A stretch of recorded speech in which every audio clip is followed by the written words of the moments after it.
8 natural na paraan para dumami ang gatas ng inahing baboy.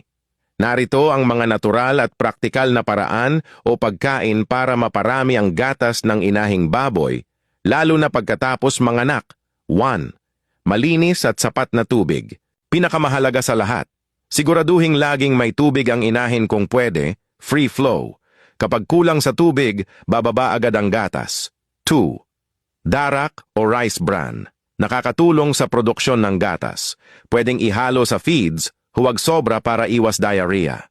3. Malunggay, dahon o pinakuluan. Kilalang natural na pampagatas. Pwedeng pakuluan ang dahon at ipainom ang tubig o di kaya tinadtad na dahon ihalo sa pakain. 4.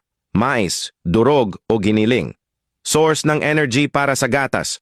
Huwag sobra para hindi tumaba agad ang inahin. 5. Niyog o gata ng niyog, konti lang. Nakakatulong sa lakas at gatas. Pwede 2 to 3 beses sa isang linggo lang. 6. Gulay, kalabasa, kamote tops, kangkong. May vitamins at minerals na nakakatulong sa overall condition ng inahin. 7. Lugaw na may kaunting asin, pampagana kumain. Mas mainam sa unang araw pagkatapos manganak. 8. Mineral blocks o asin. Kulang sa mineral, kulang sa gatas.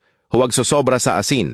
Dagdag na tips para dumami ang gatas. Pakainin ang inahin 3 to 4 beses sa isang araw. Iwasan ang stress, init, ingay, siksikan. Linisin palagi ang kulungan. Siguraduhing nasususo ng maayos ng mga biik. Follow for more.